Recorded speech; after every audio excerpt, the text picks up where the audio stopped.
Welcome back to another UFC fight prediction video. In this video, I'll be predicting the prelim fights for UFC Fight Night on ESPN Plus, Dos Anjos versus Edwards.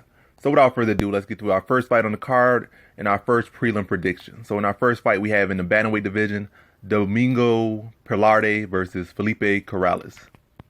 So looking at this fight, you got two talented young fighters. I think they're both around 25-ish, 24. Real young fighters, a lot of talent. But looking at this fight, it seemed like they're both great, both solid everywhere, both have a wealth of potential and talent. But I just feel like Pilartes is just that much better in every area. Like Pilartes is the taller fighter, with Colares being 5'9" and Pilartes being 6 foot. They both had one loss. They're both like 8-1. But Pilartes had his loss earlier on in his career, not too much earlier on, but he's been able to evolve from that, been fighting better competition, and been looking more solid, showing more around the game and more strength in more areas than Colares. I just feel like he's just that much better in every area. Not significantly better, but just that little marginal bit better in every area. And he'll have that height that he'll be able to exploit. He'll have that skill and that experience he'll be able to exploit. And just that little bit of edge on Colares. I think it'll be a competitive fight between two young fighters that will eventually go on to do great things in their career. But I think at this given moment, Pilartes is just that little bit better. So in this fight, I have Domingo Pilartes via decision. Now to our next fight, we have in the bantamweight division, Bautista versus Soo Son. So again, another matchup between two young, talented fighters. Both solid, both talented. I think Bautista doesn't really have, they're both around the same age. I think similar records in a way. I think Bautista only has maybe one loss. He just lost to Corey Sandhagen, who was, not bad to lose to Corey Sandhagen, who's another young talent. But he kind of got dominated real quick and was shown that there was a different skill level above him. Soo Son for Peter Yan, who was one of these higher ranked young talents, and he was able to go to 3 rounds with him, and at least put a good respective outing. So it's kind of like you don't really got too much to judge either man based off just yet, because both men just really got to this level of competition, and they both did lose, but Soo Son put on a better performance. But Bautista, I think physically, we look at it stat wise, he looks like the better fighter physically. As far as what actually was shown in their fights inside the UFC, it seems like Soo Son is the tougher fighter. You look at Soo Son's record, he has never ever been finished in his career. It's a young career, but he's never been finished. So you could see in the Peter Yan fight how tough he is, how good his chin is. Like he wasn't only ever hurt in that fight. Took a lot of good shots, gave a lot of good shots, and put on a respective outing against Peter Yan. It certainly wasn't like super competitive, but it was competitive in the sense that he wasn't going to slay down for nobody just because they have so much more skills or so much more experience or they're the star and he's not. So that's a good sign for Soo Son. He's a warrior. He's going to go out there and fight. He's tough. He's physically strong, durable. He's going to put on a fight. I think Bautista's a solid fighter, but I think Soo Son's just a stronger, tougher fighter. We'll make it a fight. And we'll be in there physical, be in his face and make it a fight. I think it's going to be a very competitive fight. By no means Soo Son's going to walk over Bautista. I think it'll be another competitive fight, but I think Soo Son's just a tougher fighter. I think he's fought the tougher competition up to this point. They're both young, so I really no man really has such a significant edge. But I'm going to lean to just what Soo Son has showed me so far, or what have you shown for me lately, or what have you done for me lately kind of prediction. And I'm going to lean to Soo Son. So in this fight, I have Soo Son via decision. Now on to our next fight we have in the bantamweight division, Borg versus Gabriel Silva. So it's like a veteran versus a prospect type fight, even though Borg, I think, is only 1 year older than Silva at 25 and Silva's 24. Silva is certainly talented. He has a decent record. I'm not saying he has the most shortest record or he has the most lengthy record, but I think it was like 9-0 or 9-1 or something like that. Very short kind of record, but showing a clean amount of skill set, good striking, decent enough grappling. But certainly hasn't fought the level of competition that Borg has fought, been only a year older than Silva. Borg has fought Mighty Mouse, he has fought etc. Sergio Pettis and a bunch of other people. Well, I don't think he fought Sergio Pettis, but he fought a bunch of people. He pretty much fought, just by saying Mighty Mouse, just shows you how much he fought. He got a title shot. And he fought, I'm just forgetting names right now. I know exactly who he fought, but when you try to do this off the top of your head, names you kind of lost when you try to think of them. Whatever the cases. Borg has fought the who's of his division at 125, and now he's coming to 135. So that's kind of an issue, maybe going up to fight at 135 with the physicality. And also, Gabriel Silva does have some heavy hands, some good striking. So if he could keep him at bay, that could be some real issues for Borg. But I think Borg's going to use that speed, use his size. Well, he's not really the tall fighter, but like use the fact that he has that leverage advantage being the shorter man. Use that experience advantage.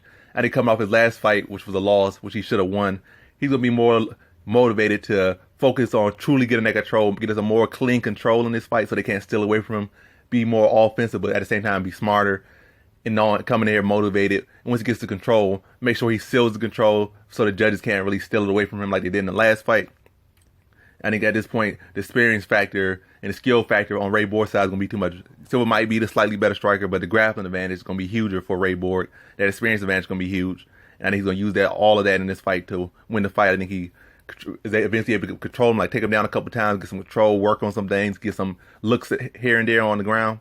But I think eventually he submits him in the second round. So in this fight, I have Ray Borg via second round submission.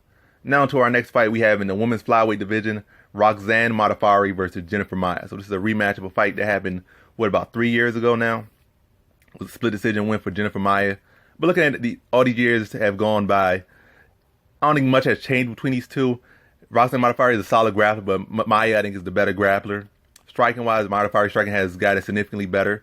But I think it's not significant enough to really cause Maia too much issue, and her striking has gotten better as well. Then with Modafferi, she's never been the most physical fighter. She's just been like a solid grappler, solid technique person. And I think Maia kind of canceled that out. I'm not saying Maia is such a physical powerhouse. I'm just saying Maia grappling is comparable. I think she's a slightly physically stronger fighter, so I think she could cancel out Modafferi's grappling in a lot of ways. Then I think on the feet, she has more power. I think it's going to be another one of those kind of close fights, I think, but more so with Jennifer Maia's style, neutralizing Modafferi's edges, because Modafferi usually beats fighters that she has better grappling than. So she keeps threatening with the grappling, whereas Maia's not going to be fazed by her grappling at all.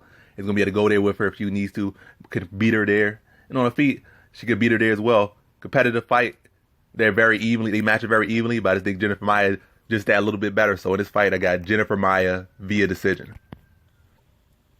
Now on to our next fight we have in the light heavyweight division, Sam Alvey versus Clitson Abreu. So looking at this fight, I think stylistically wise, you really look at the styles, I think Sam Alvey should win this fight, but looking at momentum and how he is, there's always, even without styles, I mean, just off styles, there's a style where Abreu can beat Alvey, and there's a style where Alvey can beat, or how things play out. If they use their style certain ways, it could go either way. But really, I think the biggest issue in this fight is momentum. Like, Sam Alvey's on a 2-fight loser streak, not really looking good at the moment. And even when he has kind of favorable matchups, he's not winning them. You're looking at the evolution of Abreu, his strike, he already has solid grappling. Grappling was already there. Now his striking is getting better. He might have lost his debut in the UFC, but that's just one setback. And he's still a budding young fighter. So has a lot of wealth of talent, a lot of potential, and a lot of growth left. Where Sam Alvey seems like he's kind of at where he's at. He's at his best. He's not going to really get any better. He can certainly get a lot worse. It seems like he's trending to start getting worse. At first, you start losing fights kind of fluky, or you lose fights just because. I mean, you lose some fights that you put up a good performance, and eventually you start to lose this fight, lose that fight, just lose all fights. I'm not saying he's going to go off the deep end just yet. But then let me just get back to it before I get off. It's too far off topic. Sam Alvey, I feel like, against a grappler like Abreu, Sam Alvey does have solid wrestling takedown defense. And people kind of sleep on that or forget that he has such great takedown defense. And then he has that power. He's hard to take down, hard to hold, even harder to hold down. Then he has that power. He is kind of a weird style where he kind of waits to counter people and he's not that fast. That's kind of an issue. But if he can keep the fight on feet and land that power, Sam Alvey has a chance to win. But I feel like with Clitson Abreu, his striking is coming along well. I'm not going to say his chin can hold up into that Sam Alvey's power, but his striking has certainly improved. It's getting much cleaner, and it's enough to gain Alvey's respect, especially with Alvey drawing so little output. Then he already has going to make Alvey worry about getting taken down because he doesn't want to be on the ground with such a skilled grappler. So he's going to be worried about the takedown already. Then with the volume and the improvements to his striking, he can make Alvey respect his striking, which could kind of stall Sam Alvey out, get him against the cage with takedowns, whether he gets them or not. That's cage control. And so he can outvalue him, Sam Alvey getting cage control. And even at his best, he possibly can even hurt Sam Alvey with gaining respect with striking and worrying of the ground attacks and takedowns. Can hurt Sam Alvey, eventually get him down and submit him. But I'm going to say more so it's going to be him gaining this pretty much freezes him out with the striking and the threat of takedowns. Kind of a cagey type fight. Maybe a couple big shots here and there, but more so cage attacks, volume striking, and cage attacks. And I think he wins kind of a boring, ugly decision. So in this fight, I got Clitson Abreu via decision. Now on to our next fight we have in the co-prelim headliner we have in the women's bantamweight division, Raquel Pennington versus Irene Aldana. So looking at this fight, I don't know if it's more so about skill-wise or styles or where people's heads at are currently. Because Raquel Pennington, I think if she was there in her right head space, she should beat Irene Aldana. But if she's not, like coming off the Manny Nunes loss, which was a demoralized, and then following that with a decision loss, which she kind of got dominated by Germaine Durandamy, and it really didn't show too much heart. She showed heart to stick in the fight, but she didn't really put up much output afterwards. Like saw how much technically sounder or how much more technical Durandamy was, and kind of just turned into a punching bag in that fight. So we don't know where her head's at. But then again, those are like two of the best women in MMA right now. So maybe it was this difference today. Now looking at Irene Aldana, I think she could cause a lot of issues on the box. Her striking certainly isn't as good as Durandamy's, but she does have that range and does have that reach, and did show some more submission ability in her last fight against I was about to say Andrade, but I'm forgetting her name again right now. But she did show some more growth in her grappling in her last fight. I don't think that's gonna be the most big tell of the story. I think if Irene Aldana is gonna win, it's gonna be on the feet more so than going for takedowns, more so than submissions. I don't think it's gonna be a finish. She does beat Raquel Pennington. But right now, I just feel that Irene Aldana is the hungrier fighter. But I feel like if Raquel Pennington does show up, she does have that physical attributes. And I think she could certainly be the more physically strong, the stronger fighter in this fight against Irene Aldana. And be that bully, be that veteran, and be that bully. Like, smother against the clinch, land big shots, land volume, stay up under her chin, and just constantly keep firing, keep bending her face and causing her issues. And it should be a fight Raquel Pennington could very much put on and very much do. I just feel like at this point, when she kind of lost to Amanda Nunes and now this other loss, I feel like maybe her head's not in the right place. She's not as hungry as she should be, or maybe when she saw, the distance in her, it was called skill level from the champion and the champion level. Like she's like, I'm good, but I'm not that good. And then we kind of feel like for that loss, maybe not train as much because you feel, I can't be the best. And I feel that's kind of where she's at right now. She's kind of telling herself, maybe I can be the best. And you're questioning yourself, you're not at your best. And I feel like that's going to allow Irene Aldana to kind of sneak a win over her. I think it'll be like a point type fight, but I feel like Irene Aldana's boxing a little bit cleaner. She's gonna be landing cleaner shots, and Raquel Pennington's not gonna be being that aggressive like she should be or can be.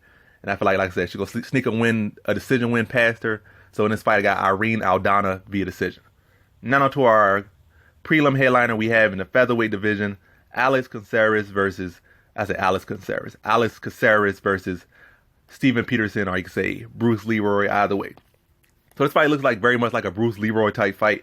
He's fighting a guy who's either not skilled enough, not high enough fight IQ, or not experienced enough. More so on Steven Peterson's side, he's not as, I wouldn't say his fight IQ is bad, but it's not really that premier level. It's not that top tier level fight IQ. Skill-wise, certainly not there either, but I'm not saying he's a bad fighter, but it's just like one of those fights where Alex Caceres can very much be in this fight.